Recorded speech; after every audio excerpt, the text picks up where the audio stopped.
The 2024 U.S. presidential election is here, and Muslim Network TV is bringing you the coverage that matters.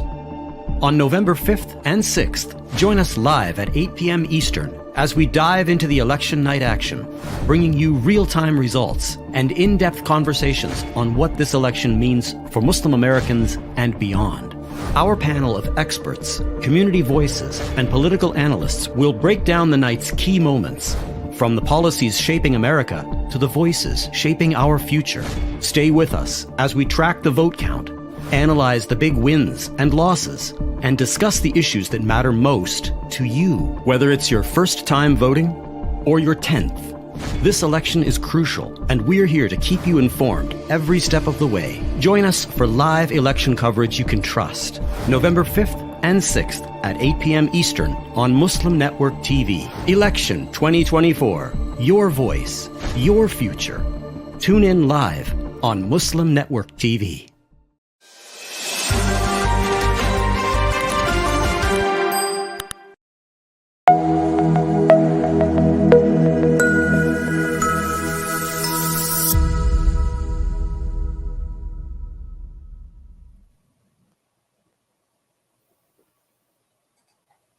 Assalamu alaikum and good evening, and welcome to Muslim Network TV's special election coverage. I'm Hannah Zubairi. Tonight, we're diving into what yesterday's election results mean for our country and what they mean for our communities. This election hit differently, didn't it? For Palestinians, for Muslims, for African Americans, for other marginalized groups. It's not just about who won. It's about our safety, our rights, and our future. So let me ask, are we angrier today than we were through the entire last year? Should we be? Did the Muslim community show that they have a red line that cannot be crossed? And if so, where do we go from here? Let's talk about the Muslim vote in this election. The Gaza genocide may not have been a driving factor for most voters, but was it critical in states like Michigan?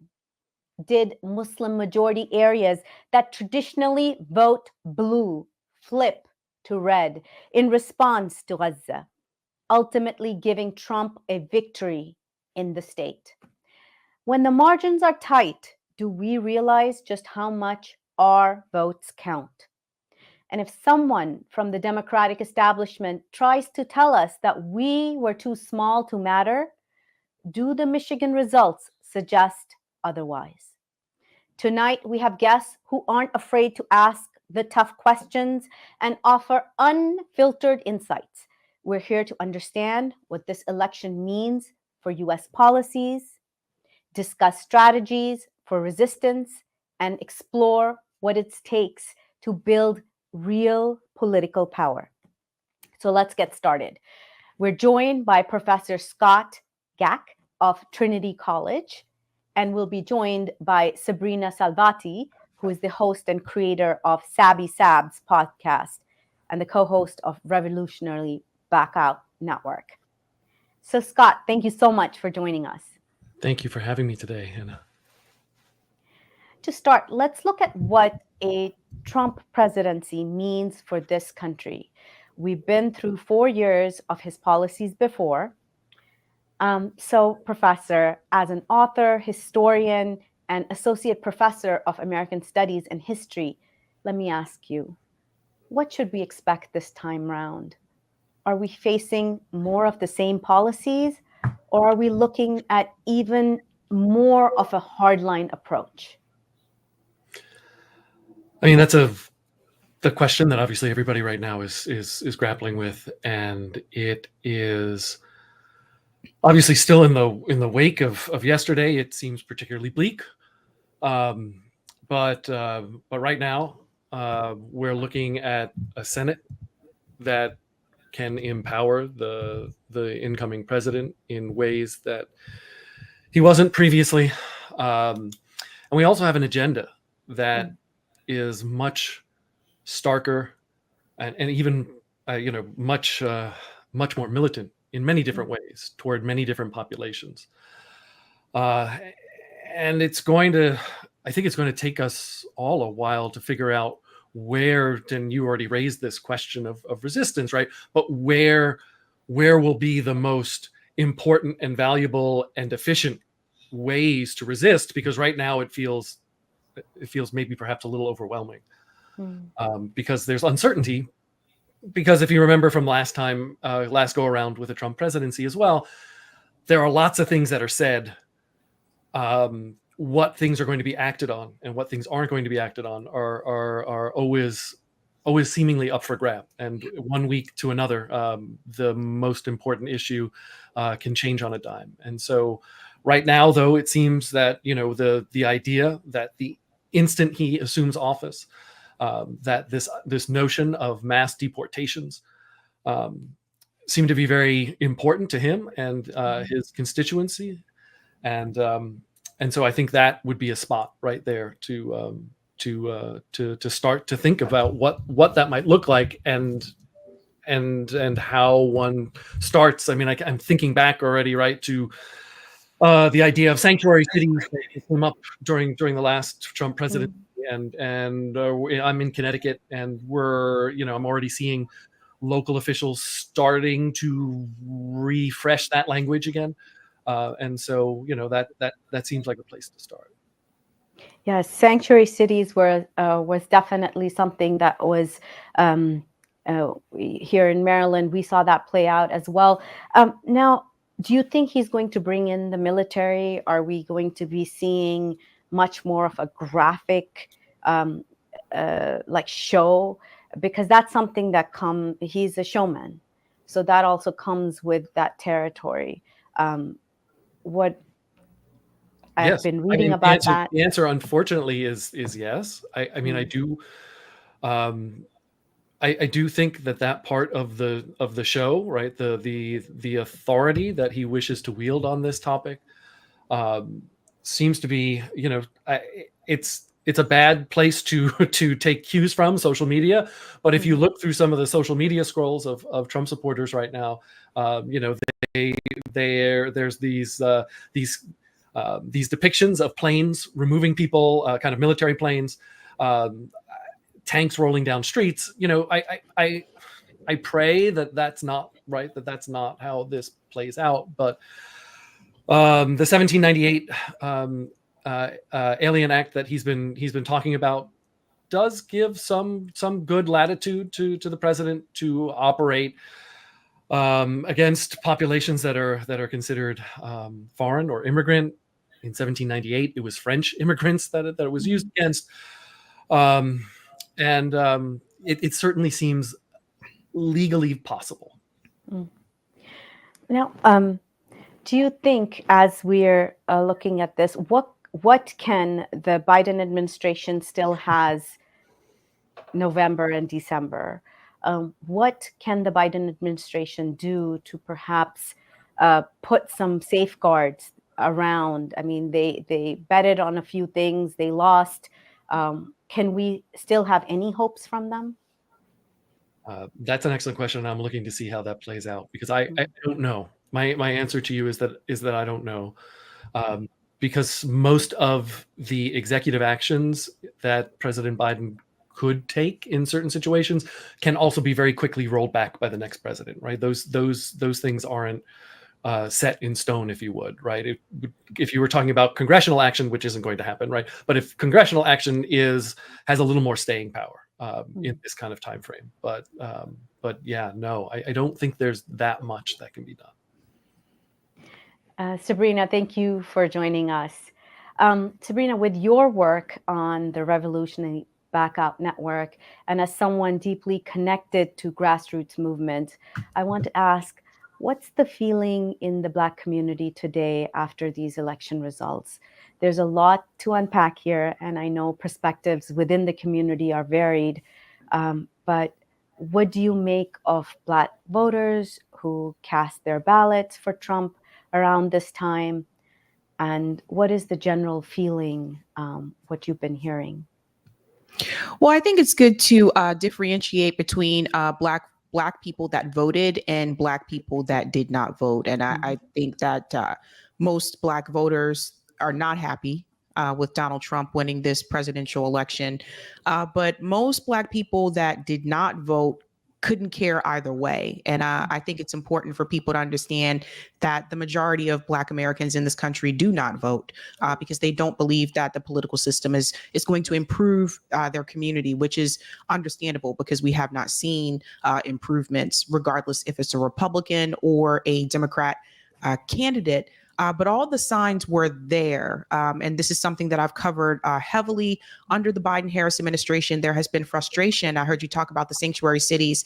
There has been frustration from Black Americans in those sanctuary cities about the migrant crisis that's been happening under the Biden-Harris administration. And they've been very vocal about feeling neglected by governors, by mayors. The governors and mayors have spoken out that they have not received the help and assistance from the Biden administration, and they have reached out to Biden multiple times asking for help. That's Chicago, that's New York City. Eric Adams was very vocal about Biden not trying to help him with this situation in New York. And that also includes my state here of Massachusetts, where Governor Healey and Mayor Michelle Wu of Boston have also reached out to the Biden administration with no help with the situation. So the Black community, there is a bit of a divide from those of us that do live in states that have sanctuary cities and those that do not. But there has been a realignment here, particularly with this presidential election. What we are seeing with the numbers is that Donald Trump was able to double his support in a state like Wisconsin with Black voters. We're seeing that Donald Trump increased his support from Black American men in this presidential campaign. We are seeing that Donald Trump has increased the Latino vote ahead of Kamala Harris in this particular campaign.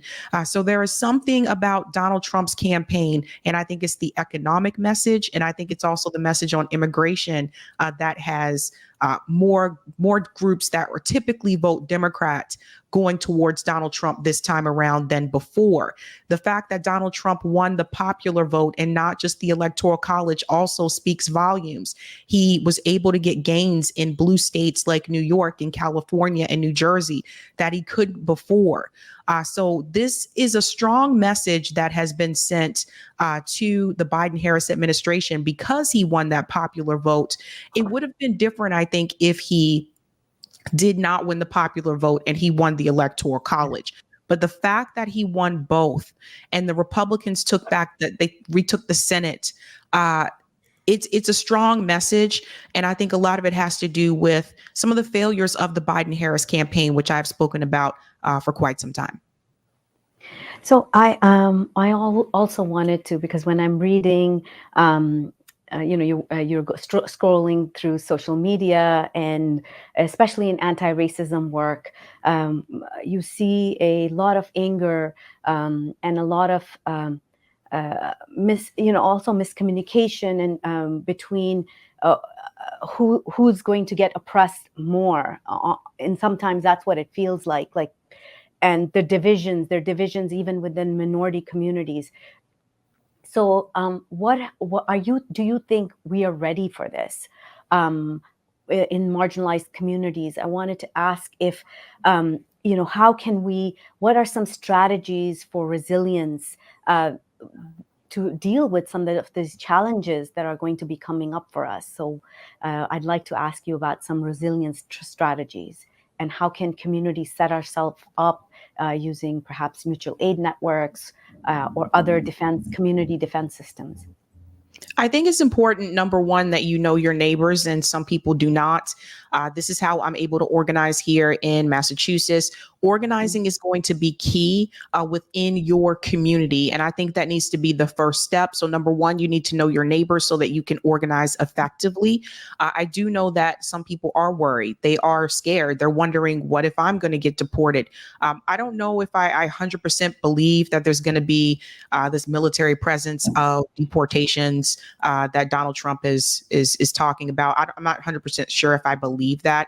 I also know there were a lot of people that were deported under Obama and and Joe Biden. This isn't discussed as much, but they also deported a lot of people as well. But you have to organize within your community. You have to know who your community is, and you have to know who you can trust within that community, so that if that time comes where you do feel like you are going to get some type of threat thrown your way, it is important that you are very, very well familiar with your community and that you have a trust that is built there.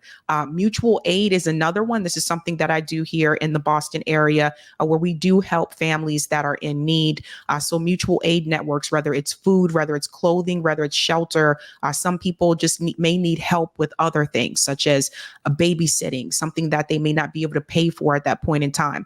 But it has to start with you knowing who your neighbors are. And this is where I strongly encourage people not to spend as much time on social media and to spend more of their time trying to meet and collaborate with people in person.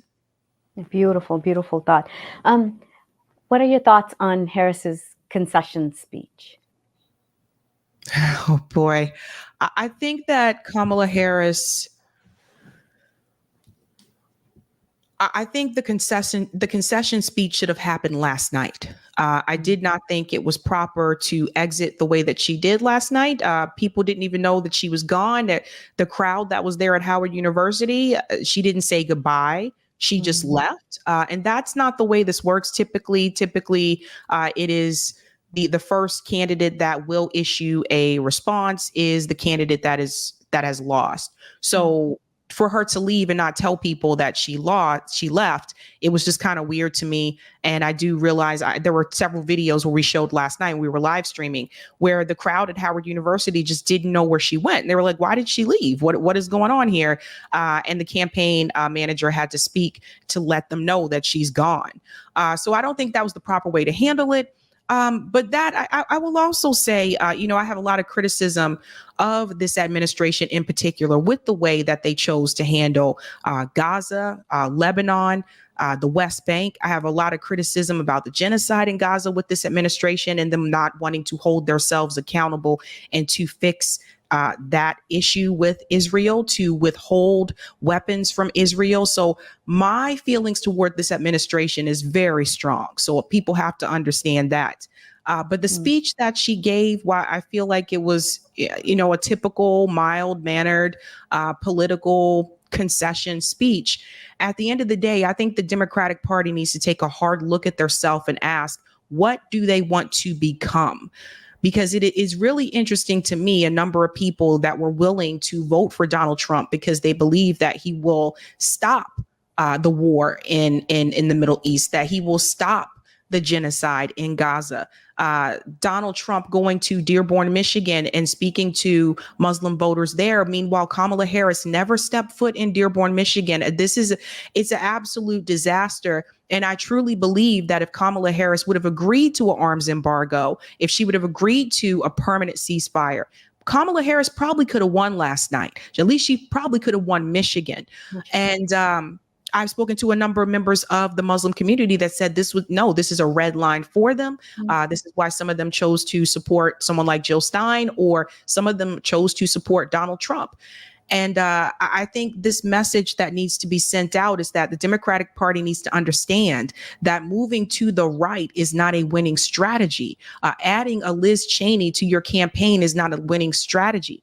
And they have to understand that they need to listen to their base. And I think one of the biggest mistakes that Kamala Harris's campaign made is that they didn't listen to their base. They decided that it was more important to try to, get along with Republicans like Liz Cheney and these non-Trump voters. And in the end, I think that backfired. Professor Scott, I wanted to ask you about, as you're listening to this, and I know it's very new for a lot of us, but many of people in your position, you're looking at either scenarios, a Harris win or a Trump win. So in your opinion, what changes should we expect in the coming months? What does the future of the Supreme Court look like? And are we looking at further shifts that could have long-term impacts on the judiciary, Many people are worried about civil rights and the environmental protections that have been in place. So if you could steer the conversation that way. Well, I think that's one of the successes. I use that term very loosely, right? One of the things that the last Trump administration was able to do successfully, maybe that's the best way to put it, is to reshape a good deal of the federal judiciary with quite conservative judges, not only on the High Court, which has received, of course, the most attention, but throughout the federal court system, and we have every reason to expect that they will continue that push, and will be able to do so quite handily with the new Senate. So. So that's and we also have two Supreme Court justices who are getting older. It may be Clarence Thomas. It may be time, or maybe thinking about given that Trump will be in office for the next 4 years. So while there won't be a shift, I don't think a shift in the Supreme Court, we can, I think, even if there is some switching of actual members, I would suspect that it will remain kind of the same split that we have today. So yeah, that's something that's important. It's something that unfortunately it's been challenging for the Biden administration to get people judges approved, though they've worked very hard to do so. And I think that will leave a lasting legacy. We're talking decades-long legacies in this respect, and that's there's not much that people can do at this point in that particular aspect, and it's real. It's very hard. It's very hard to think of ways again to work around that. Obviously, court reform was bandied about a little bit in the last 4 years of creating a Supreme Court that is a little less politicized, and that has maybe some term limits, and that would provide for each president to nominate a certain number of judges at any given point as people would rotate off, but that's not coming to any fruition at this point in time. So were there any other races that either one of you would really paying attention to, local races, state elections, Congress, and any surprises?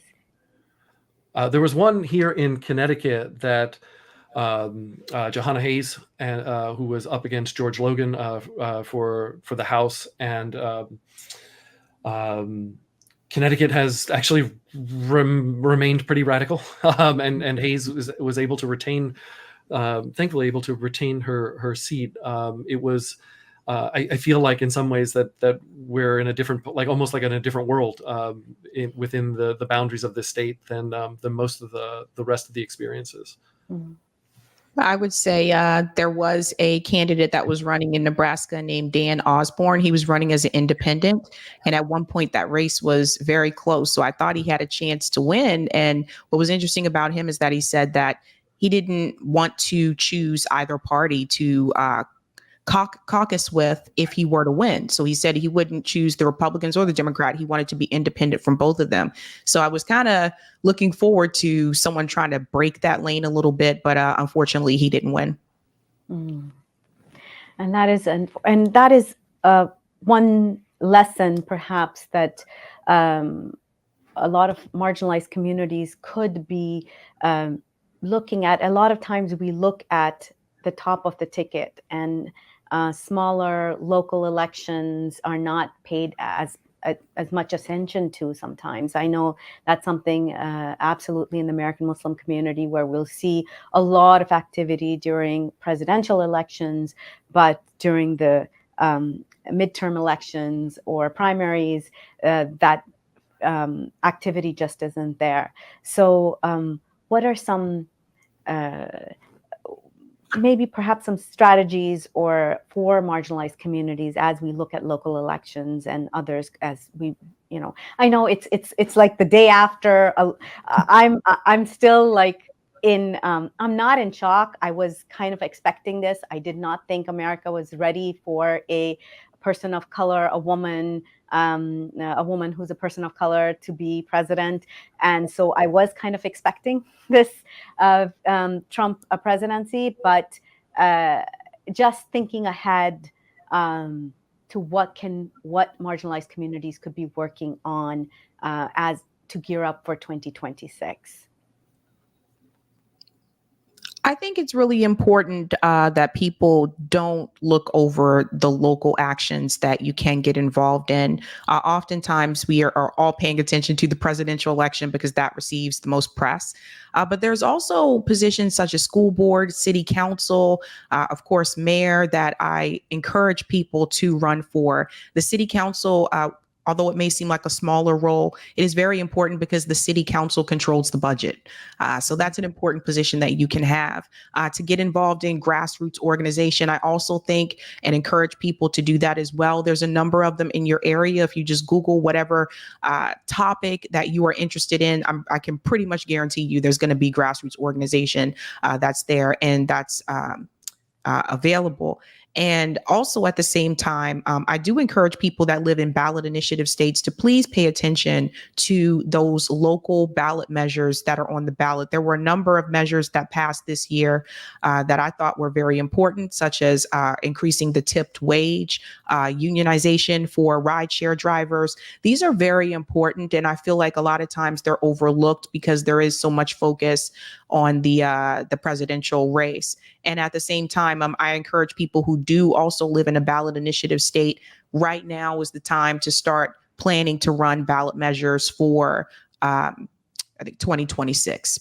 Mm-hmm. And I just want to echo Sabrina's mention of the boards of education. I'm an educator, so I can't help this, right? Board of Education. I actually expect, right? This is going to be. It's been a battleground in the last few years, depending on what state you're in, but pretty much in almost every state, there's been a lot of battle over what is taught and what isn't taught in our schools. And I can't stress enough, how important being on the Board of Education and advocating for the kinds of material that you want to see. It's so crucial, and it's going to get that much more important. If Trump is sincere in his push to eliminate the Department of Education, it will become only that much more important. That is absolutely correct. And this is something that even as we're looking at voter guides that come out many times from the perspective of marginalized communities, those voter guides sometimes do not. For example, on my ballot, there were 4 judges. And unless you go up and look at the backgrounds of each one of those judges, what do they stand for, it's very hard to and most of us are making very uninformed decisions when we're circling, marking it yes or no. So that is also something that and it's very, very hard to ask oppressed communities to do that work because they're so, like, some of us are still struggling to put groceries on the table, right? Like food on the table. And then you're asking those same communities to also look at those judges to make sure that, oh, these aren't judges that are going to put our boys behind bars. So who do you think should be doing that work? I think it starts with education. This is another community activity that I can encourage people to do as well, is to educate people within your community about who the judges are. What do these ballot questions actually mean? Sometimes they're worded in such a way that can be confusing to people, and sometimes that's intentional.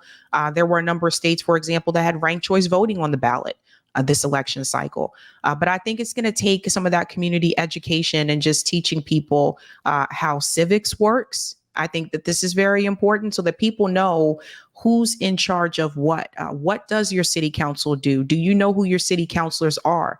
Who are the judges in your area? Do you know who they are? Do you know their record? And I think a lot of people don't, because to your point, a lot of times we don't have time to pay attention to all of those things because we are busy working and we also have families. So I think that's a big part of it. And for people like me, it's a little bit different because this is what I do, because I have the podcast. So that is something I always try to keep in mind, is that we do have to start with political education. Very, very true.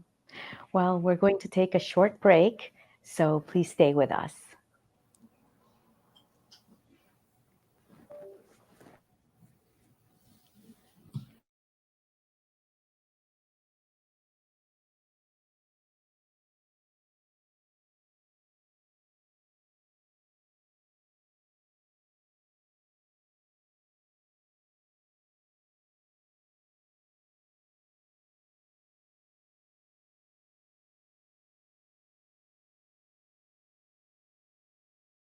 The 2024 U.S. presidential election is here, and Muslim Network TV is bringing you the coverage that matters, bringing you real-time results and in-depth conversations on what this election means for Muslim Americans and beyond. Our panel of experts, community voices, and political analysts will break down the night's key moments. This election is crucial, and we're here to keep you informed. November 5th and 6th at 8 p.m. Eastern on Muslim Network TV.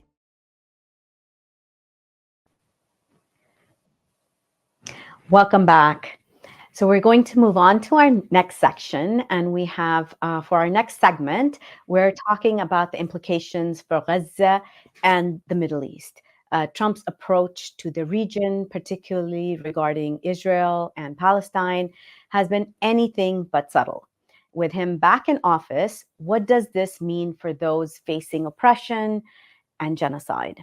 We have with us Dr. Rania Masri, a Palestinian scholar who has been organizing for Palestinian liberation for decades, and Katie Halper, an American podcaster, political commentator.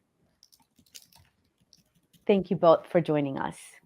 You're very welcome. Thank you Thanks for for having us. Dr. Masri, welcome back to the US. You've been in Lebanon and teaching there for many years. Today, how are you doing? Well, I am very proud of the Arab American community in the United States. I am very proud that we did not succumb to the threats and the accusations and the attempted briberies that were thrown at us from the Democratic Party and from the others. I am very proud of every individual in this country that chose not to vote for Kamala Harris. I think what was most important has happened, which is that we show the Democratic Party that we do not forgive genocide and we do not condone genocide and we do not recognize the threat that there is something worse than genocide that could come. Therefore, we need to accept the genocide because there could be something worse. It is a sad day, on another hand, because the third-party voters did not come to fruition.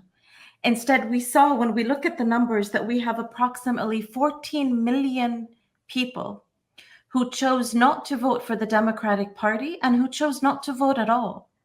So instead of having people step away from the Democrats and step into building an alternative, instead we had people that simply stepped away. And the numbers that I'm saying are based on the comparison between the number of votes that Biden got in 2020 and the number of votes that Kamala Harris got.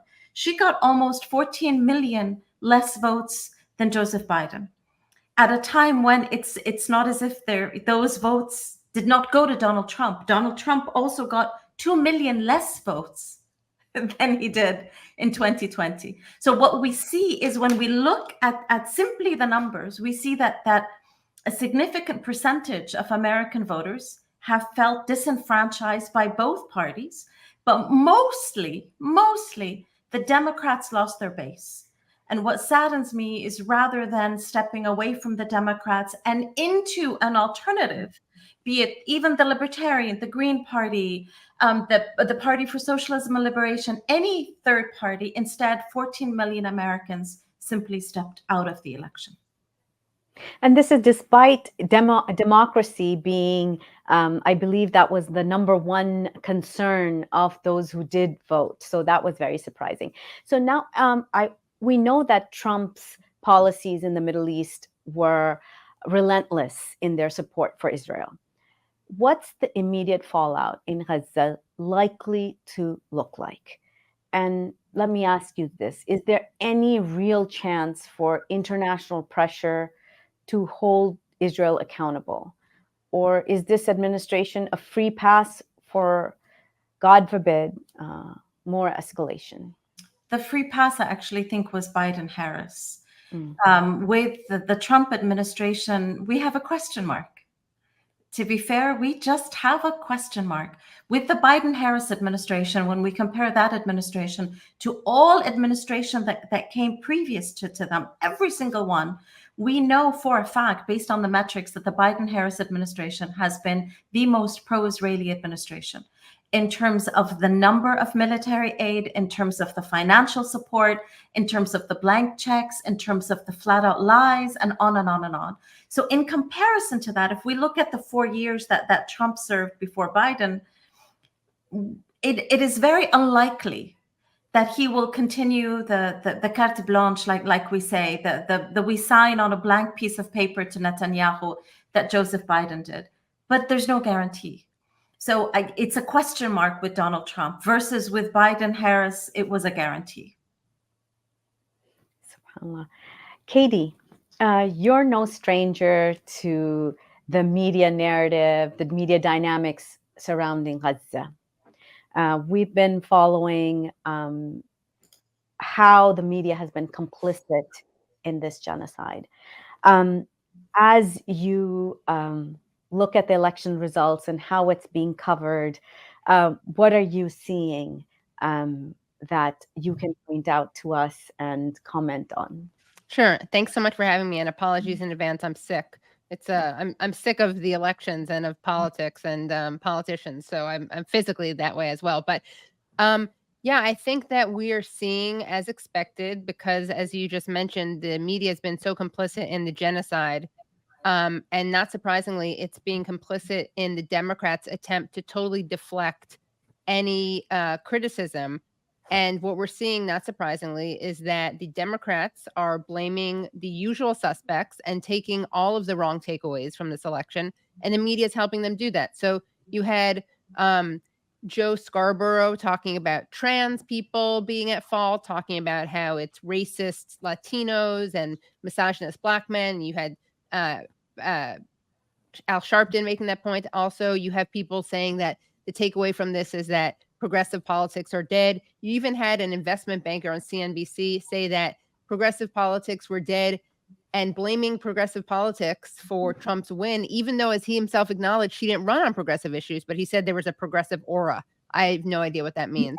But, you know, I think what we're seeing is people who claim to see Trump as a fascist, instead of demanding and calling on Kamala to run as a candidate who she was never going to call it genocide, obviously, but she could have said that she was going to impose an arms embargo. I mean, it is, to be clear, it is genocide, and you can just ask the experts in this. But you know, it's interesting that all the people who were crapping on third-party voters, Arab Americans, Palestinian Americans, who said that they weren't going to vote for Kamala Harris, it's interesting they spent so much time demonizing these people as opposed to pushing the Democrat to actually do not just the moral thing. I mean, I think we would all agree that's the moral thing, but it was actually the politically strategic thing to do. And I think we're seeing people blame marginalized people, and it's not surprising. It is disturbing. And there are lots of people, if you want to blame for this, and it's not Palestinian voters, Palestinian American voters, or people who support Palestinians. If you want to blame people, you can blame Joe Biden. You can blame him for not dropping out, for Democrats for covering up his cognitive decline. You can blame Kamala Harris for not pointing out how she would be a departure from Joe Biden. You can blame Kamala Harris for courting Liz Cheney. You can blame Liz Cheney for having all that blood on her hands and her father's blood on her hands. You can blame Bill Clinton for what he said in Michigan. You can blame Richie Torres for what he said in Michigan. You can blame the campaign for sending Richie Torres to Michigan. I mean, you really can. There are lots of options. And so I really urge people to not blame third-party voters, to not blame Jill Stein, to not blame people who couldn't bring themselves to vote for Harris. And also, the data just doesn't bear out the claim that it was the third party's fault. People assume, because they project their own politics onto others, they assume that but for Jill Stein, people would have voted for Kamala Harris. That's just not true for the most part. That's not how people who support third parties vote. If I could add to that a few things, Sure, go ahead. I would have no problem taking the credit for the loss Right. of Kamala Harris. Mhm. I was part of the Abandon Biden campaign, part of the Abandon Harris campaign. I would be proud to carry that, and I would consider it an honor. Yes, Yeah. yes, we were able to do that, but I cannot do that Right. because the ones that take the credit for the loss of Kamala Harris are the whole Democratic establishment dating back to when Bill Clinton was president. They have excelled in transforming the Democratic Party into the Republican Party. Excelled from Bill Clinton onwards. And then they wonder why they lost the Democratic base. When on economic policies, they are endorsed by Wall Street. When Kamala Harris even removed the condemnation of torture and the death penalty from the Democratic platform for the first time ever. When on oil drillings, and I say this as an environmental justice activist, when on oil drillings, Kamala Harris was proud that under Joe Biden, she had historic oil drillings. And even when we compare Donald Trump's record to Barack Obama and to Joe Biden, we see that under Donald Trump, oil drillings went down in the United States. They were higher under Barack Obama and much higher under Joe Biden. So from an environmental perspective, they don't carry that. They're actually to the right of the Republicans. When it comes to immigration, now people are so worried about immigration. Donald Trump carries a big talk, but it is the Democrats that carry the really horrific policies. Barack Obama was the deportation president. And Joe Biden and Kamala Harris actually were worse on immigration than Donald Trump even wanted to be. So when we look at all of these, and then when we look at Kamala Harris was gleeful, bless you, she was gleeful that she was endorsed by more than 200 Republicans. How could you be gleeful to get the endorsement of the opposition party? And Joe Biden and Kamala Harris kept saying for the past 4 years how much they welcome the Republicans and how much they want to have Republicans in the cabinet, and on and on and on. So basically for the US voter, those who are watching this, put Gaza aside, put foreign policy aside. Foreign policy is not the reason why people vote in the United States. 4%. As much as we want to say it, it's not the reason. We put that aside and we see for the Democratic voter who's looking at this and who has the courage to actually look at policy and not at rhetoric, which I would argue are a very small number. But nevertheless, for that Democratic voter, they would say, well, this is not my party. And for the Republicans who they are pandering to, why go with a Republican light when you can go with the true Republican and vote Republican? So this is the scary part. But yet, when we look at the Democratic Party, we see that they will never learn the lesson. So this becomes the responsibility of every US citizen who really is progressive or who really claims to be so-called liberal to step away from the Democratic Party. Let it die, let it crumble, let it wither, let it burn, and let us build a new one. Scott, Professor Scott, I wanted to ask you what the youth vote was something that a lot of people perhaps were hoping, counting on, Gen Z vote, but we didn't see that play out. What effect do you think this is going to have on what should we expect on American campuses in the next coming year? Oh, I mean, that's a great question. I can tell you a little bit from talking with people who are on campuses today that there were a good number of reports of a lot of young men who were very enthusiastic over the result from last night, and this speaks to a broader issue that has been kind of bubbling up for at least a decade now of young men in particular feeling not connected to a variety of political measures that have been going on, and the Trump campaign's outreach to them at least made them enthusiastic, even if they didn't vote.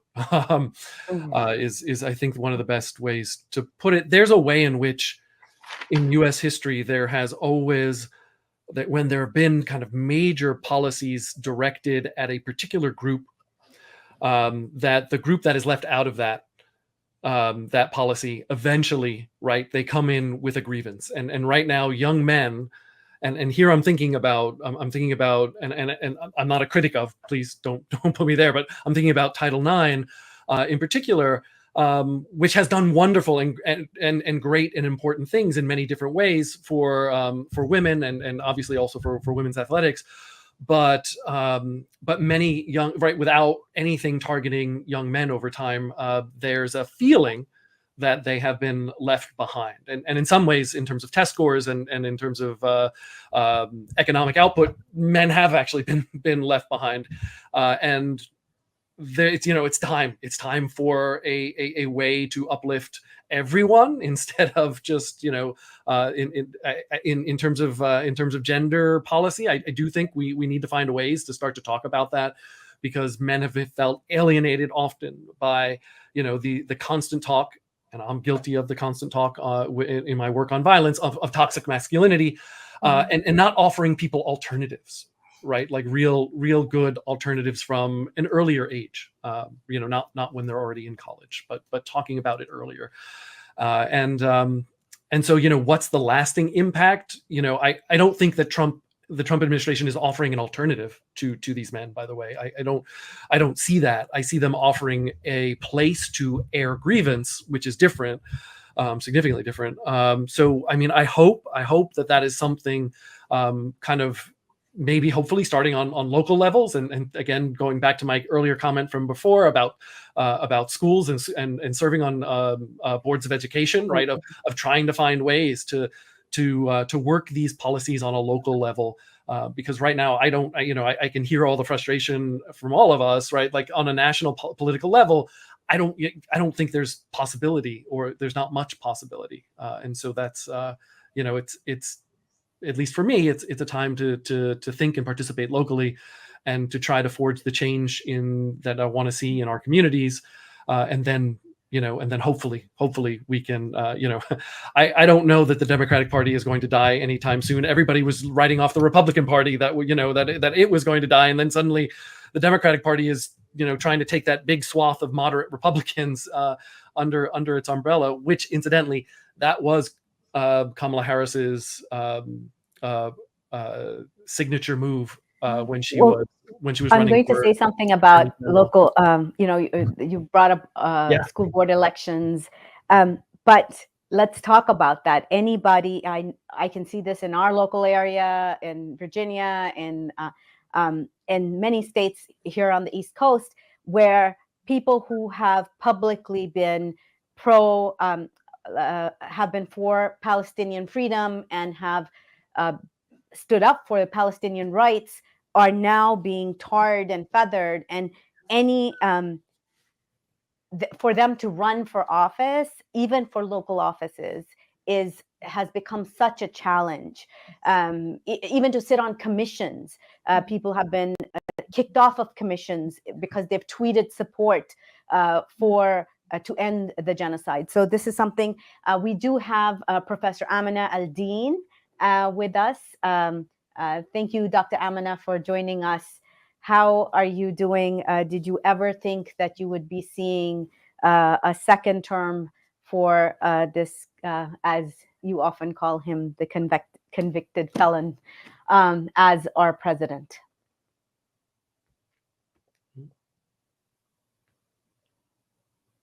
I'm not able to hear you, Dr. Amina. She's muted. Could we unmute Dr. Amina, please? I did. Now we can. Okay, great. I had to mute myself so I could hear all of this conversation. Believe it or not, I thought Trump was going to win. Mm-hmm. And mostly because of what he was saying and how it resonated with many Americans. And I listened to my Cuban buddies, I listened to Latino buddies, and the African American community who didn't quite understand why there was a kind of push to make all Muslims the same, and you all ought to be upset about Gaza. Whether you can eat or pay the rent or anything else, you ought to be there. From students, there was a lot of pushback, as on many campuses, not all, of course, but on a few campuses, I think Columbia and Howard especially, Black students stood up for Palestinians, and they got moved aside because they were told it was not their issue and that Palestinians needed to be in charge. And believe me, that resonated and it got repeated. It went on. I looked at some of the things that Trump is talking about. I did read Project 2025. Oh my God, if I never read another thing that thick.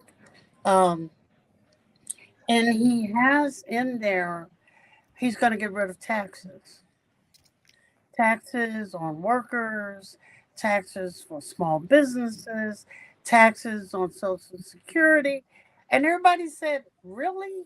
You know, on the other hand, I'm going to seal the borders and I'm going to reinstate my Muslim ban, literally a Muslim ban, so that all of you don't get picked up with the 11 or 12 million I'm deporting. I'll make sure that no more of you get in, kind of thing. And I don't think that became, it didn't even hit people's heads as to what's going on there. You know, when I asked the question, are we turning into Argentina? People were calling Ms. Harris a communist. I said, you don't even know what a communist is. What are you talking about? The issue is, are we going to become even more of an autocracy? You know, Israel is fighting a proxy war for us. We can't fight that war. So we set up Israel to do it. And we're funding her and sending more arms, more supplies, more whatever, so that she fights that war. And like I said last night, I think we ought to spend this time in a way being happy that we have more time to get our act together. More time to get our act together. Definitely. A lot of the organizations that I know were on the front lines working really hard during the last Trump administration seem to be quiet and just not around for the past 4 years, even when many marginalized communities were reaching out to them. And it just seemed like there was this quietness. So Katie, I wanted to ask you, many times, you know, as we're talking amongst ourselves and we're trying to understand the votes, where are they coming from? And I hate to pinpoint this to you, but others can join in and answer as well. How do we explain women voting for Trump? I think that what this election was about for most people was, you know, bread and butter issues. And something that I remember Nina Turner saying this about Hillary Clinton in 2016 when she lost to Donald Trump. And of course, the Democrats pushed Bernie Sanders out, who was, I always said, was much more electable, especially in a race against Trump. Hillary Clinton had statistically, you know, incredibly high unfavorability ratings, but the Democrats were more afraid of Bernie Sanders than of Donald Trump. And what Nina Turner said, and I really think this is true, is that Trump is full of it. I hope I can say that. I'm not saying what it is, but he's a con man, but he's convincing as someone who feels people's pain and anger. Bernie Sanders, I would say, really does feel people's pain and anger. And with Hillary Clinton, no one believed that she felt anyone's pain and anger. I think the same thing could be said of Kamala Harris. I don't think anyone felt like she was connected to their pain and anger. And again, I don't think Trump cares about working people in this country, but I think he's more persuasive in that. And I think that's what this was about. I mean, the Democrats chose to court Liz Cheney and to court Cheney supporters. They increased the turnout with people who are college educated and also who make over $100,000. And that's what they got. They didn't get the people who feel like they're hurting. And I also think that, excuse me, we saw people, you know, Trump has a lot of advantages in his who he is. He's able to be totally inconsistent, and none of his supporters really care about that because he doesn't claim to have any consistency.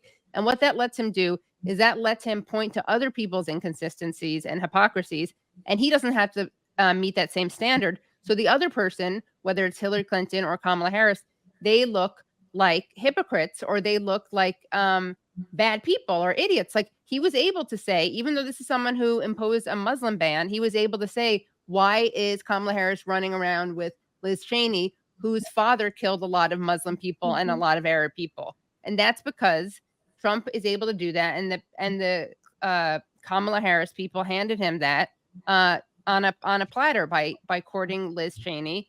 And I don't know what they thought. And again, the difference between her and Biden, the one difference she could come up with was that she would have Republicans in her cabinet. Who's excited by that? I mean, that's not what the base wanted. They take their base for granted. They think that they're entitled to their votes. And we're seeing that they're not. I mean, they're not going to do. I don't think the Democratic Party is reformable, like Ron was saying, because they're not going to learn any of the lessons that they need to learn from this. And I'm someone who actually does think. I think that this is in some of the circles in which I exist, this is a controversial position. I actually think in the short run, the world will suffer more under Trump. I want to be very clear. There's a genocide in Gaza. I don't think it could get much worse in Gaza. I think it maybe could get worse in other areas of Palestine. And I think that under Trump, other things will get worse. But I'm also not going to pretend that things are okay now, or that they were okay under Biden. And Rania pointed out how terrible Biden was. And it's worth remembering that, Ronald Reagan in 1982 picked up the phone. We're talking about a Republican. Ronald Reagan picked up the phone, called Menachem Begin, and said, you need to stop bombing Lebanon. And he actually used the word Holocaust. He said, this is a Holocaust. And how is it that you have someone who is a Democrat, claims to be smart about foreign policy? How is it that you have someone in Joe Biden who is willing to do less than Ronald Reagan? I mean, I could answer that. Joe Biden's legacy, won't it? He will be forever known as Genocide Joe. It's as we're wrapping up this hour, I'm looking at, I feel like grocery bills were on top of people's lists on why they voted the way they did.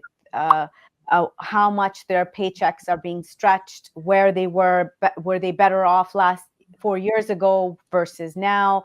And that's really what it boiled down to.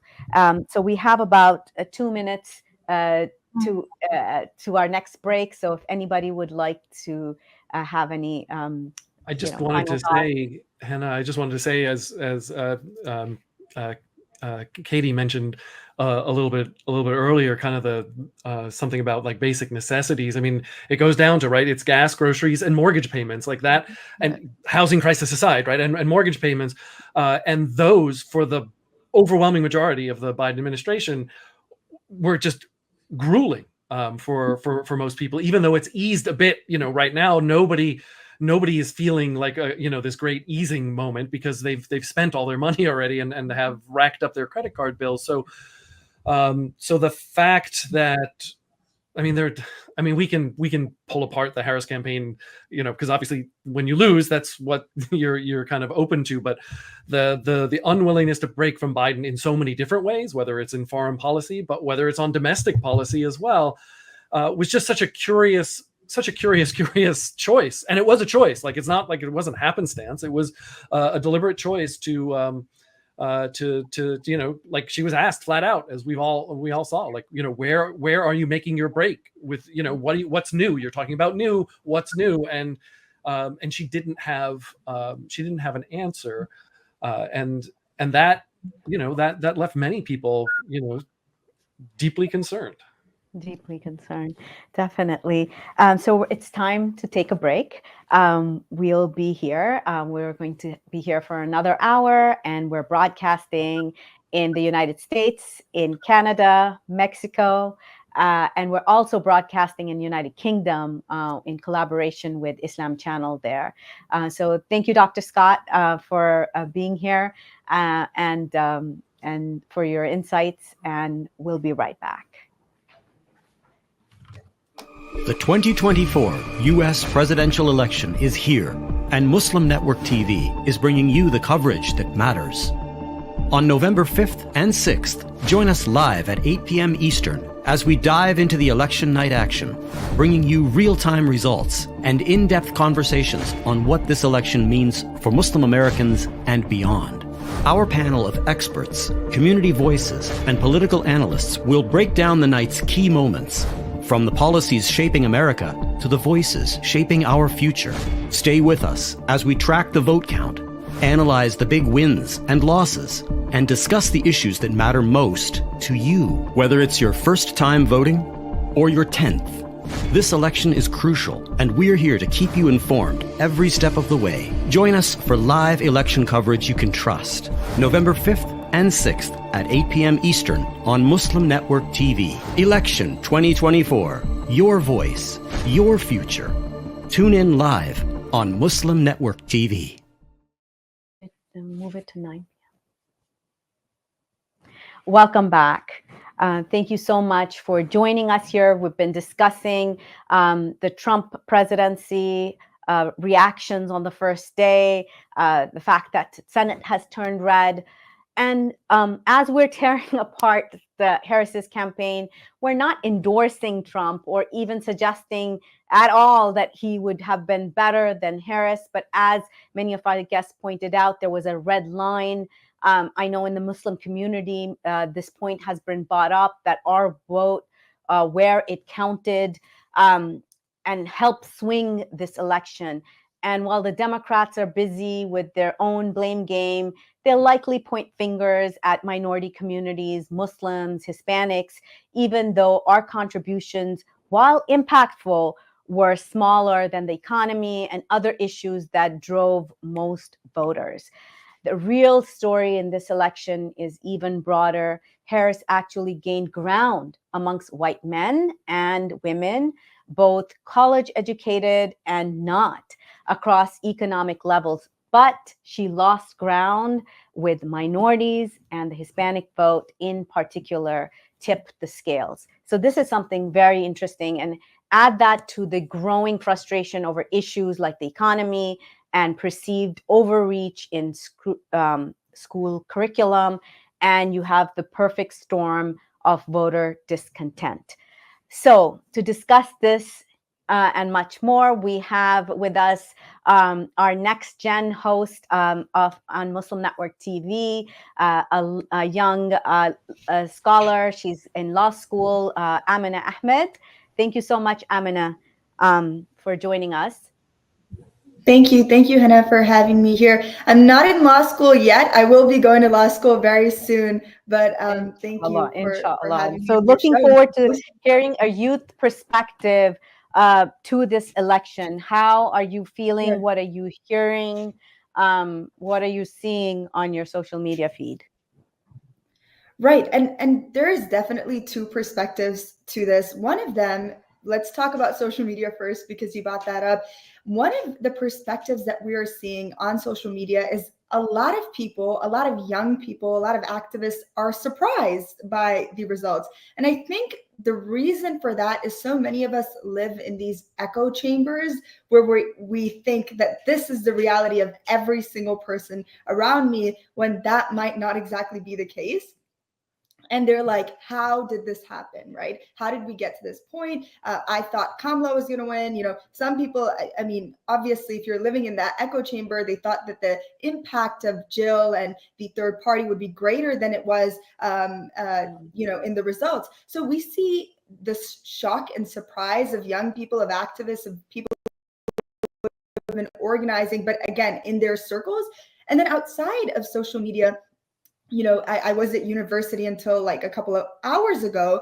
There is definitely, depending obviously on the university that you go to, but keeping in mind that most universities, especially public universities, lean towards the Democrats, lean towards being more liberal. We see that there is a bit of defeat that they are feeling. But then there are those who have been organizing for Palestine, those who do not feel joy, but who do not feel relief either. So I mean, there is so many different perspectives, but as a young person, obviously I don't represent all young people, but there is that feeling of, I am not happy that Trump won, but again, I don't feel, you know, relief either that about the loss. So it really is a weird feeling. And I think you have discussed this before on the show. It is not just Palestine, it is looking at the economy.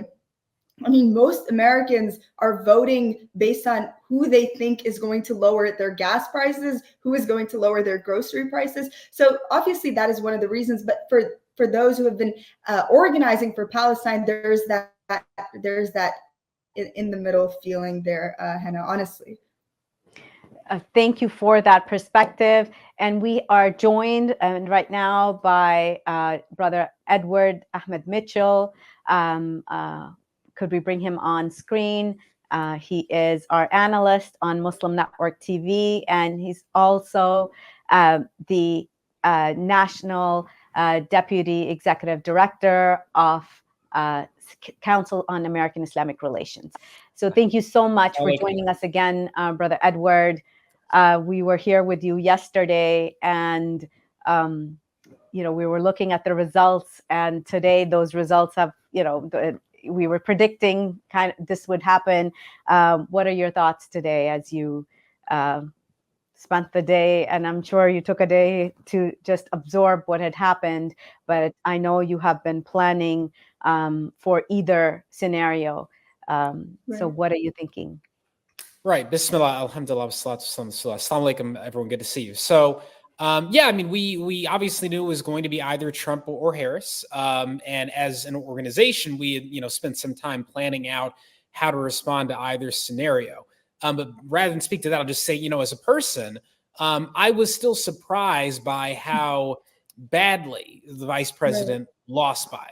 I thought maybe she'll lose Pennsylvania and that'll be it, but she lost Pennsylvania, she lost Wisconsin, she lost Michigan. Looks like she's going to lose Nevada, Arizona, North Carolina, Georgia. It was a clean sweep, and Donald Trump managed to do well across the entire country. So I was surprised by how poorly she did. The second thing that got to me was that Gaza was a factor. If you look at Michigan and the result there, the fact that her total raw vote count was so low compared to what Biden got in 2020. Some votes went to Jill Stein, some went to Trump, but a lot of people just didn't show up. There are millions of people who voted for Joe Biden in 2020 who did not show up at all in this election. That could also be people who are upset about Gaza. So I do think it played some role, but to be frank, it wasn't the definitive role. I suspect that even if every American Muslim had voted for Kamala Harris, she still would have lost because Trump's victory was so widespread. And so I'm surprised. We were kind of preparing for either scenario, but I'm surprised by how bad the defeat was. And last thing I'll say is that Donald Trump did not improve his standing from 2020. If you actually look at his raw vote total, he, as of this point, got about 3 million fewer votes than he got in 2020. But the Democrats plummeted, right? Joe Biden got 81 million votes, and Kamala Harris has dived all the way down to about 70 million. So it's not like there were a sudden rise of people in America supporting Donald Trump. It's that he held his own, and then the Democrats lost a lot that they had 4 years ago. We're joined by Josh Paul, former State Department and one of the founders of New Policy. Josh Paul, thank you for joining us today. Thank you. Good to be with you. So there are several questions that I have looking at the what's next. And I know, Josh, you have been planning and thinking way beyond this election, especially for a new policy on Palestine, on the Middle East. So can you tell us a little bit more about the work you have been doing, and and tell us more about new policy? Sure. Thank you very much, Hannah. Good to see you. So the premise we're working from, which I think we can all agree, having watched the last election cycle play out, is that what we have ultimately looks like a policy problem, but is ultimately a political problem. There are entrenched interests in American politics that prevent even politicians who may behind closed doors recognize the problems of our policy and the horrific effects that they are having on the Palestinians in Gaza in particular, but also on America's own interests, but who will not say so publicly because they are afraid, frankly, of the role of money in politics. I think it was interesting just drawing the string out on what Edward just saying a bit further, that I think one of the takeaways here is if you look at the advertising that AIPAC has been putting out in the wake of this election, they've been saying repeatedly that, look at all these candidates we supported. Unconditional support for Israel is a political winner. And I think that if you ask Kamala Harris if she agrees with that, I suspect she would not. But in any event, I think what we've seen and what we've known even before yesterday's vote is that the problem we face here transcends any one election. It is not something that a Harris win was going to fix or a Trump win was going to fix. It is something that is going to take several cycles to work through, probably many election cycles. And it's also something that reminds us that politics isn't about a single election, or politics or democracy isn't about a single ballot. It's about a ongoing engagement within the system at all levels. And so that's what a new policy is here to bring. So, Josh, this is Edward Mitchell. Good to see you again. Good to see you. Question for you. Now that Elect Trump is returning to office, how do you think activists should engage with his administration? Should it be just, getting ready for battle right away and assuming that he's not going to move at all in terms of stopping the genocide, the war on Gaza? Or do you think there is an opportunity to see if he's really serious when he says that he wants to end the bloodshed and bring this to an end? How do you think activists should engage with his administration, if at all? So I think President Trump, if he is anything like the President Trump we know from his last administration, will be transactional when it comes to the Middle East. And I think we should be prepared for a transactional relationship with President Trump. I think there are clearly some issues that we should be very concerned about. Top of that list is probably civil rights here at home and the ability of students on campuses like Amina, who's with us here, to speak out and to continue to have those rights and freedoms. And I think that probably is a battle we need to be prepared for.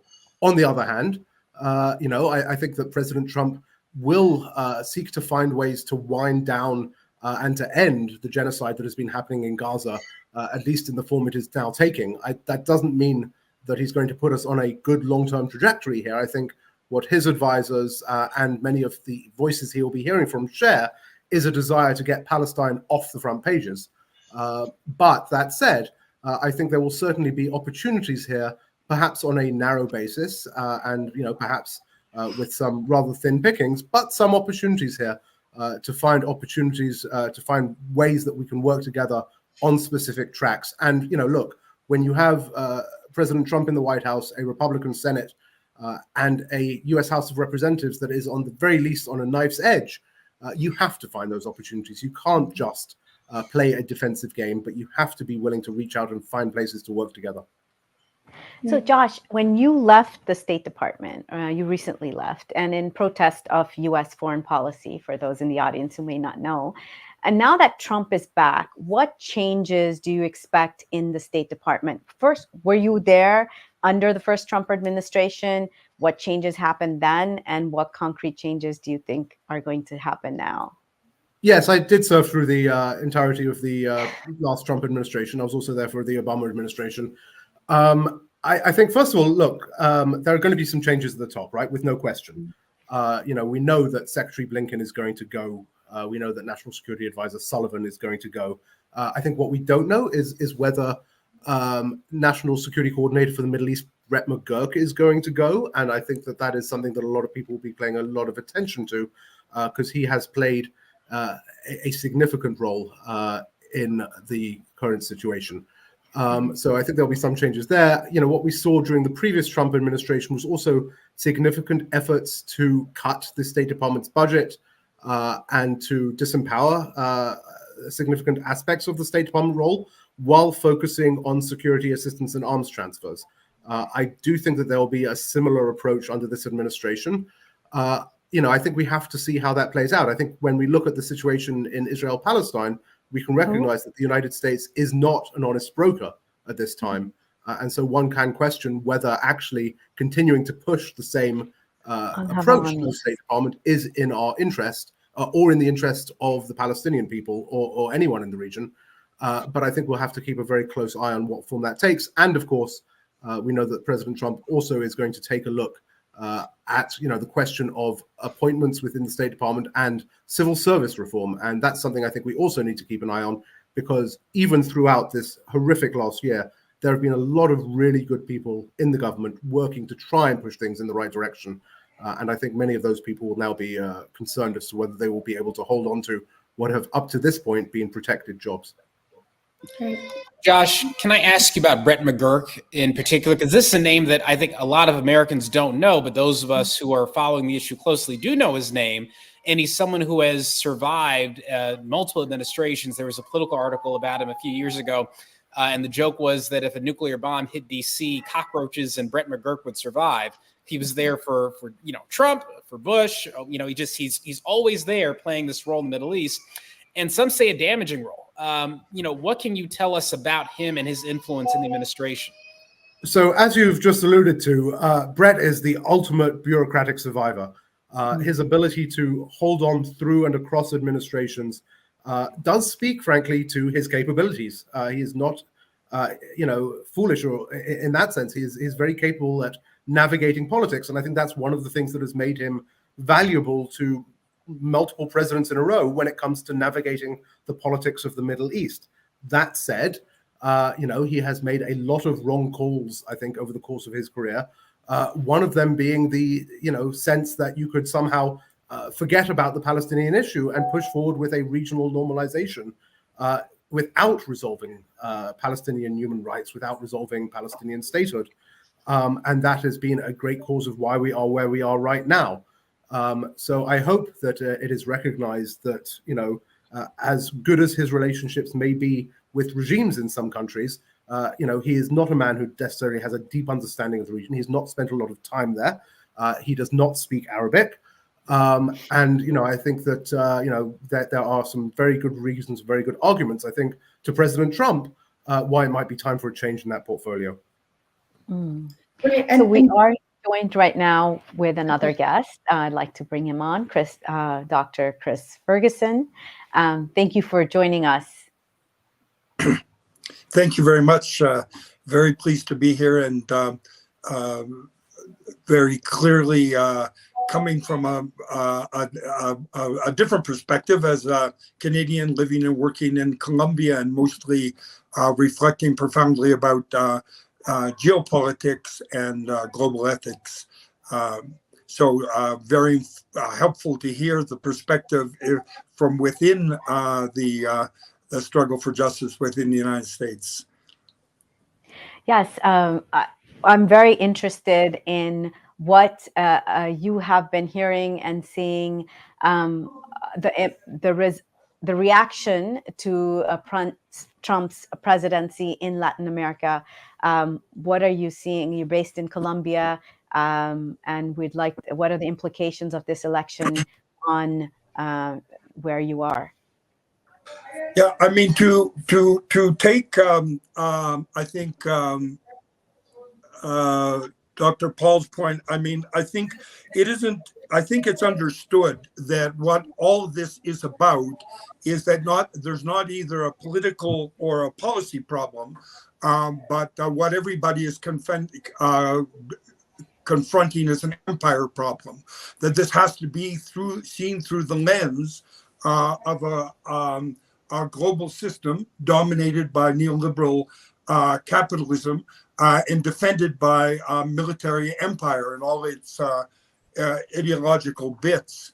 And so that I think that that clearly, I mean, it depends where you stand, and as you say, whether people are positioning themselves around the issue. But going into the election, most, I think, progressive people dealing with the context and seeing the rise of authoritarianism in Latin America. Someone referenced, I think, in with your previous panel, referenced Argentina. Of course, we can add to that all the other focus, and particularly dramatically in El Salvador and recently in Ecuador and so on. The strong focus of the rise of models of authoritarian leadership punitive justice, and I think that this understanding that what we're dealing with is an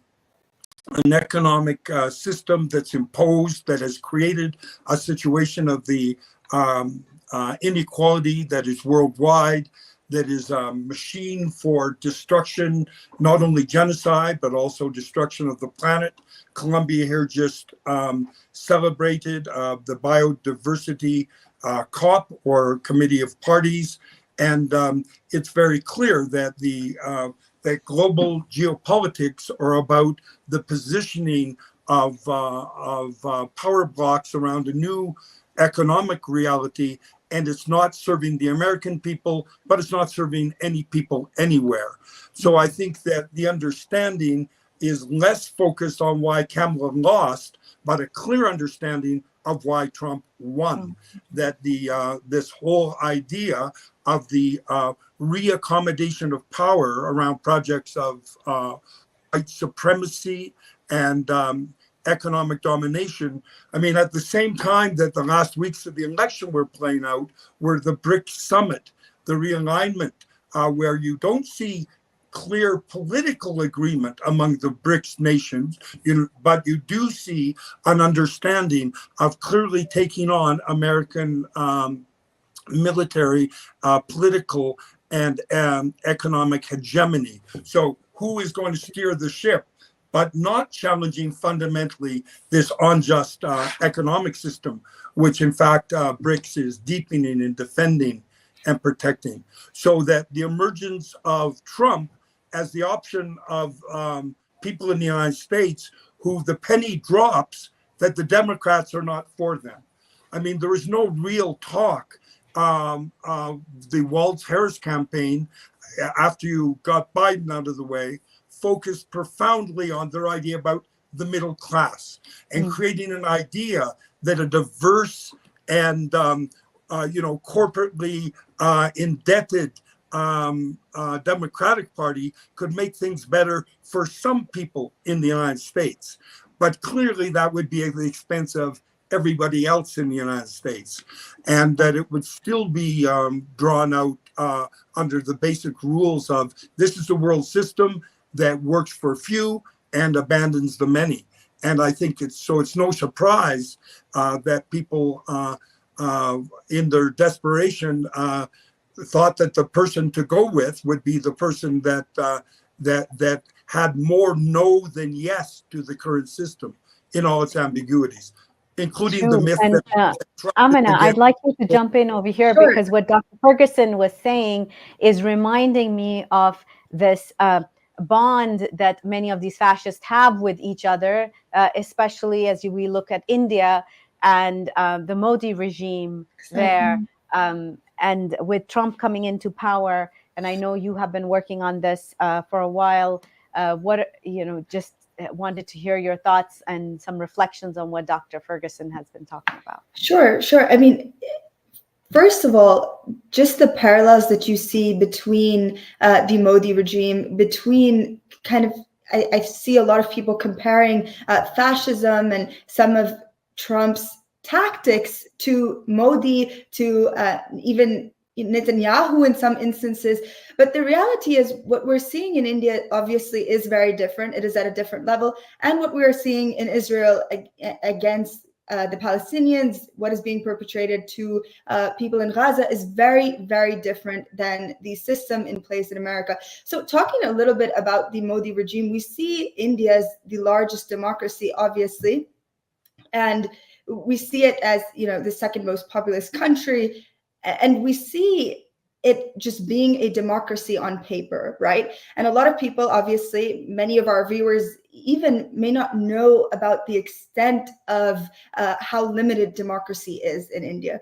We see minorities, the Dalits, the Muslims, the Christians being unfairly targeted by laws that the Modi regime has pushed. We see, the CAA, we saw that back in 2020 before the pandemic, and that is continuing today. So obviously what we have in India is different than what we have in America, but it is very easy for countries to follow in the path of where we have India today, where it is almost on the brink of democracy. I mean, a lot of scholars, a lot of experts wouldn't even call it a democracy anymore. So we have young people in America looking at the regimes across the world, looking at the rise of fascism across the world, and feeling a fear that is America headed in that direction.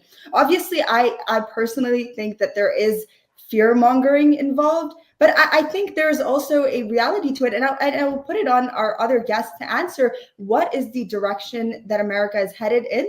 And how much does that change under a Trump presidency? And I was talking with a congresswoman in our district, and she talked about, and I live in the Chicagoland area, I won't throw her under the bus, but she was talking about how organizing under a Trump presidency is going to be extremely difficult. And she was talking to Muslim voters who were thinking to vote third party. And she said, you know, and I'm summarizing, but your vote is going to be wasted. Don't vote third party. Make sure that you're voting for Kamala.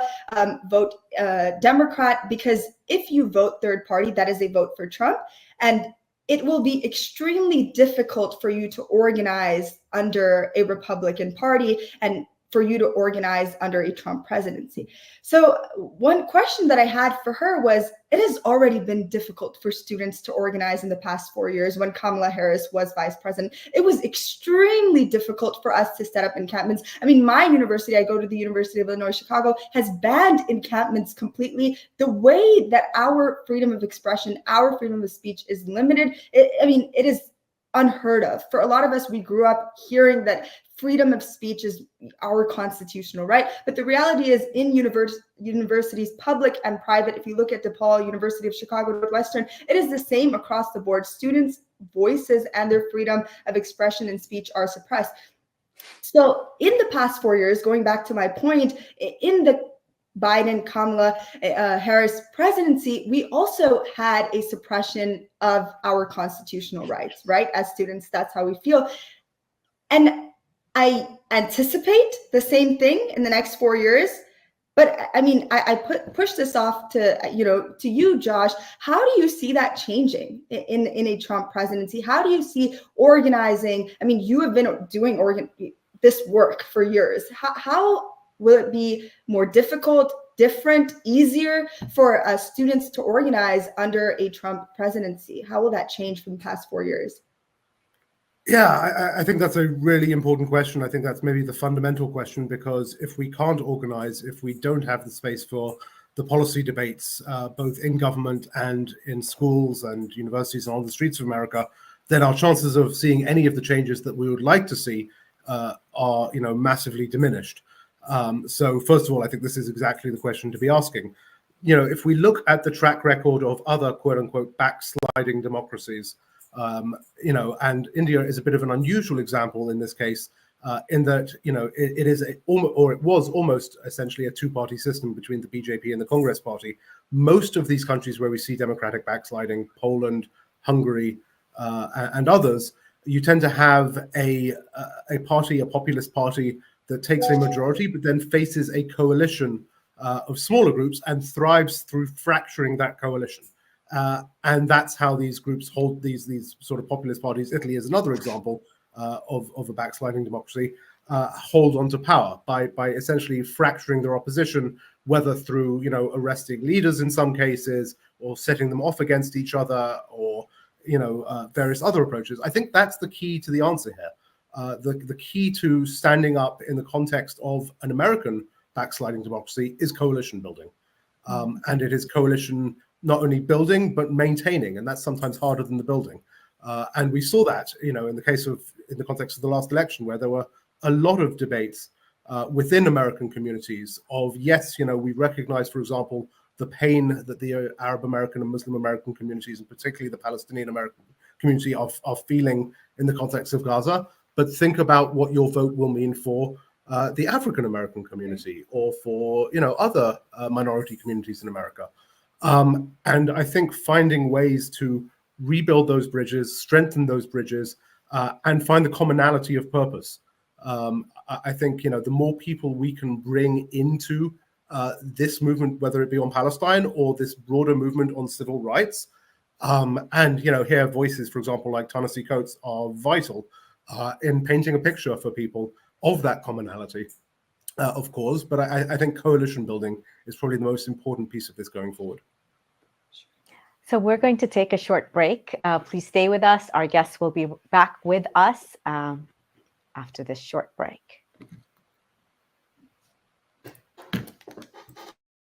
Assalamu alaikum. Exciting things are happening at Muslim News. We're dedicated to uncovering the stories that matter to you, with international coverage and deep analysis from a fresh viewpoint. Find us where you get your news. Your world, your stories, your Muslim Network TV. Stay informed, stay connected. Watch now. The 2024 U.S. presidential election is here, and Muslim Network TV is bringing you the coverage that matters, bringing you real-time results and in-depth conversations on what this election means for Muslim Americans and beyond. Our panel of experts, community voices, and political analysts will break down the night's key moments. This election is crucial, and we're here to keep you informed. November 5th and 6th at 8 p.m. Eastern on Muslim Network TV.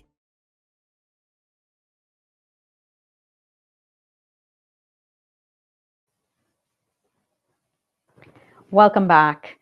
Thank you so much to our panelists who are staying with us this late at night. Edward, I have a question for you. Our community building, regarding our community building, political power isn't just about casting a vote every 4 years. It's about sustained influence. So what steps do you recommend for Muslims and allied communities to increase local political influence and advocate for structural changes? That's a good question. So, I'm going to say something that might sound odd, but I think we actually have to learn from our opponents. If you look at groups like AIPAC, the NRA, pick your lobby group, they're very effective because they don't just wait for a presidential election to come around and then suddenly get engaged. They are, from the beginning of a person's political career, engaging with them. They identify people who are promising, and they go to support them early, provide them with training and connections, and they are with them throughout their career so that when they reach some high office that is relevant to foreign policy, they've been indoctrinated already. They're ready to go. I've seen this myself at the college that I attended, Morehouse College, which is, y'all may know, is historically Black college. Martin Luther King went there. We would have young, promising Black men who looked like they might go into politics one day, who would be approached by AIPAC and would end up joining the AIPAC youth training program. And I won't name names, but one of them is now became elected to a state position, is now a relatively prominent media commentator. And so I think organizationally, we should be, reaching out to people and make connections with them, early in their careers. And beyond that, everyday Americans, including American Muslims, should be engaging in their political system throughout the year, right? Talking to your city council members, your school board members, your state representatives, yes, your members of Congress, not just when it's election time, but engaging with them regularly and building relationships and educating them about the concerns that you have, whether it's domestic or foreign. Inviting them to the mosque, for example, for your Ramadan interfaith dinners, for other events, town halls and things. There has to be regular engagement, and it has to happen early so that eventually, 5 years, 10 years down the line, they are familiar with the issues that you care about, and they are understanding of those issues.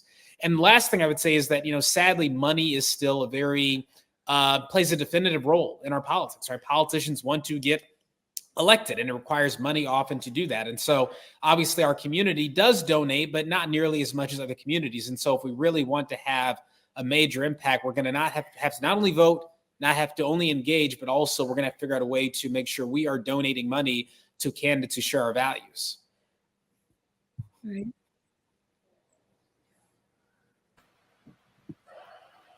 Hannah, I think you've got to unmute yourself. Yeah, you were unmuted. Sure. Okay. Can you hear me now?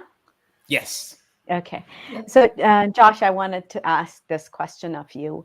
Our country supplies weapons across the globe and fuels wars and conflicts across it, not just Gaza, it's everywhere. And this military industrial complex, it has money, it has power, it has lobby. a lot of times we just look at these conflicts and we believe it may be just AIPAC. It may be just, in special interest groups like that. But in reality, it is these major corporations who want to sell more weapons. So what can activists on the streets, what can people who are sick and tired of their tax dollars paying for killing people abroad instead of being used, everybody, as we can see, the top concern was the economy. And our money is not being used in our own country. So having worked in this field, what are your thoughts about actually bringing some change to this paradigm? Thanks, Hannah. I think that's a really important question. Before I answer it, I just want to go back to one thing that Edward just said, just very quickly, which is on the question of funding and resources. I think the fact actually is that if you look at the number of political action committees that have sprung up in the last year to support Palestine and the spending through those, through independent expenditures, through lobbying, and through charitable contributions, particularly from the Muslim American community, there is a fair amount of money that is available. I think part of the problem is that it's not being channeled in a way that is strategic and therefore not being particularly effective. And I think one of the things we can do better as a movement and as communities is make sure that we are talking to each other, coordinating our spending and channeling those resources more efficiently and more effectively, because I think there is a lot more, if you'll excuse the phrase, bang for the buck, if we do so. Speaking of bang for the buck, so yes, I mean, war is big business. I think there are a number of things that we can do if we want to see change in that respect. I think one of the most important of them, frankly, is pushing for transparency. A lot of the arms deals we're talking about, a lot of the weapons trade happens behind closed doors and is actually protected from public transparency by laws. Let's see if we can mount an effort to change some of those laws, because it's very hard to chip away at something that you can't even see, let alone fully understand. So I think transparency is the first part there.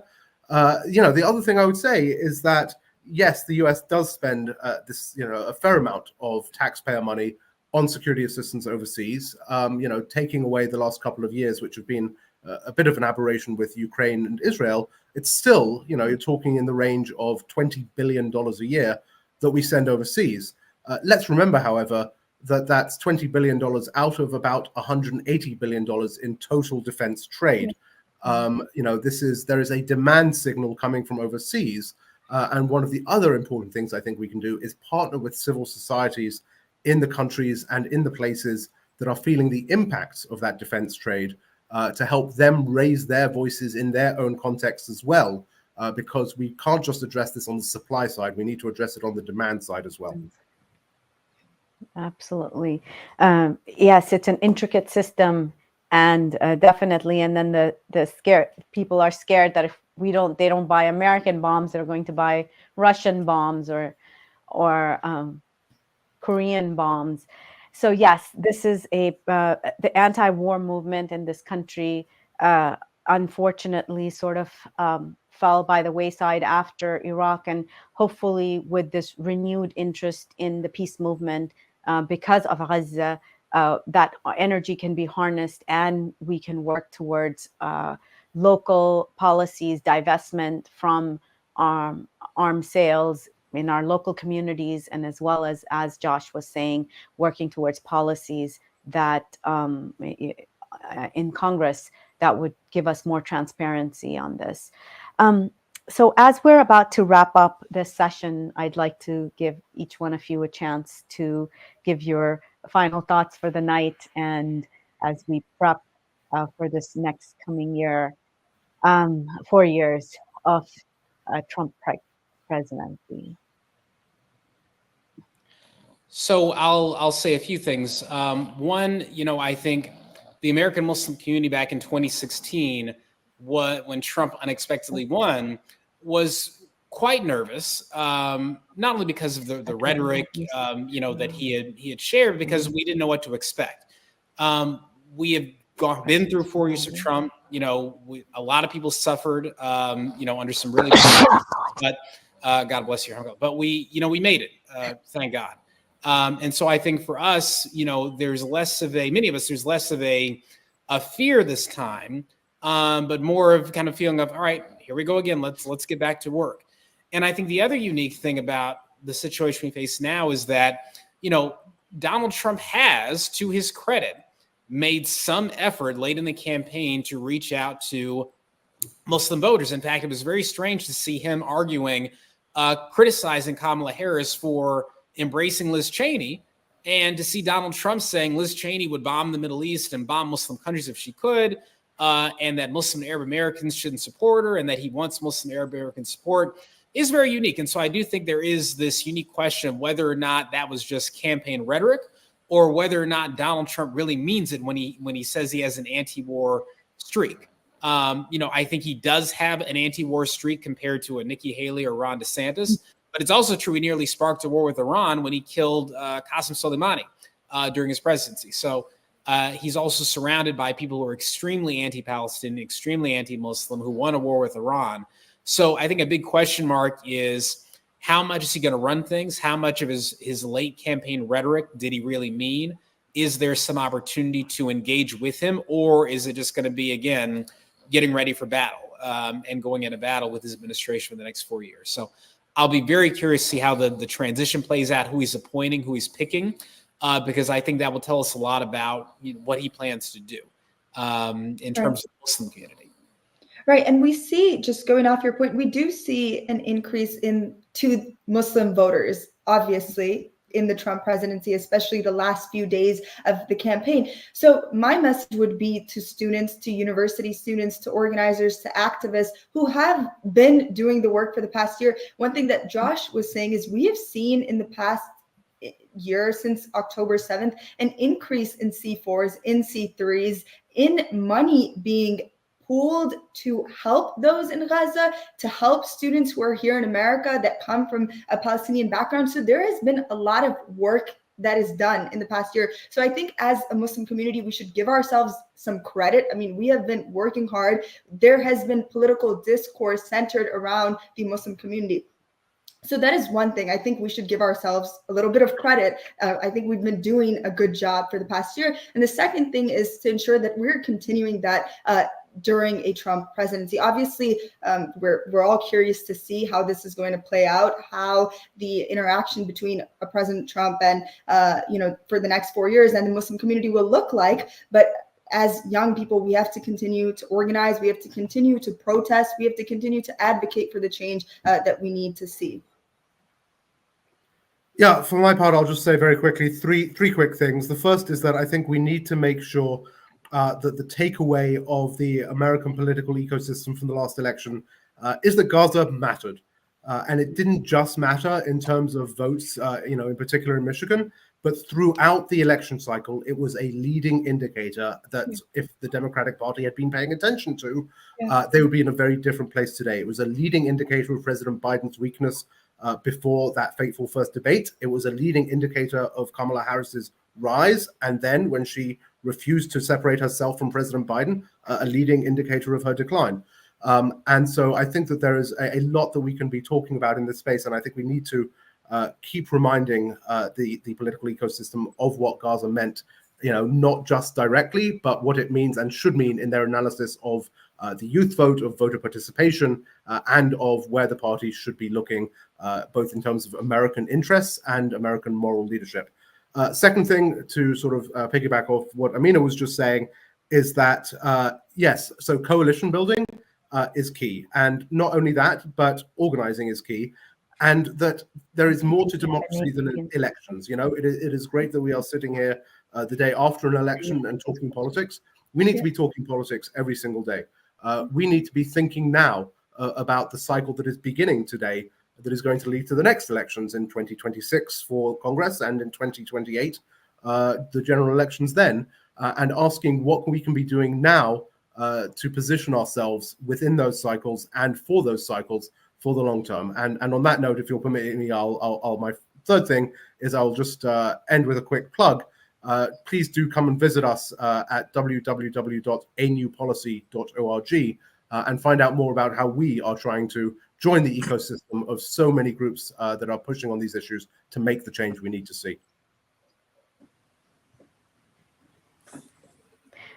Thank you. Dr. Ferguson, did you want to have, as No, thank you wrapping for up the great. I think the point that that I do here is that all this points to the kind of alliance building and focus that needs to happen is for the Muslim community in the United States, along with all religious communities, to focus on the issues of an unjust worldwide economic and political system. That what Gaza revealed, among other things, is that the genocide is part of a larger system of oppression and on freedom, and that the alliances that need to be built with all those people that are suffering under that yoke. And so I would say the invitation to organize is to build alliances with the poor and the economically oppressed in the United States. And also, I think we didn't talk about it, but I think the deepening and strengthening of the ideology of white supremacy and Christian nationalism is a chance for new kinds of coalitions between the Muslim community and Christian communities that are against Christian nationalism, and there are those. So I hope that the kind of organizing takes on both the rise of authoritarian ideologies as well as linking arms with other people who are struggling economically to see the roots of the pain and distress within a larger worldwide economic system that needs to be transformed and which aids and abets genocide. Well, I want to thank all our guests so profoundly for spending today with us, for giving your insights. Especially, I didn't get to say goodbye to Sabrina Sabi, the podcaster who came on early on, and she had some amazing insights, and I did want to thank her. And to all of you, Josh and Dr. Ferguson, Brother Edward, Amina, as we end this, our segment, our election coverage, tonight's discussion has made one thing absolutely clear. This election wasn't just about who won. It's about power, it's about influence, and it's about resilience. Gaza is still going through genocide. People are still starving. We still have Uyghurs in concentration camps in China. There are so many Muslim minorities around the world are suffering. People in the global south are suffering because of our environmental policies. Right here in our neighbors are suffering. People can't put food on their table. They can't pay rent. Our kids can't afford college. And these are absolutely important issues. And this is absolutely not the time to disengage from the political process and to declare that we're done. I'm going to go into my own cave and not be a part of this process. It is up to us to take lessons from this moment and build something real. To everyone watching, I urge you to stay informed, to stay engaged, and most of all, to stay united. We cannot let these forces divide us. We need to care about our neighbors, whether they're unhoused, whether they are undocumented, whether they are those who are suffering because they might be deported. These are very, very valid concerns of our brothers and sisters. We were just discussing this earlier. Our Black community is struggling. This is what we saw 4 years ago. Let's not forget, this is the same presidency that's back. So as we center Gaza, because that is absolutely something that I do not want anybody to forget. Gaza was the Muslim community's red line. We proved that, we showed that, we believed it, and our voices have more power. than many realize. So I thank you for joining us on Muslim Network TV on our special election coverage. And together, let's keep pushing forward. Thank you, and assalamu alaikum. Peace be unto all of you. Wa alaikum assalam. Walaikum salam. Thank you, Hannah.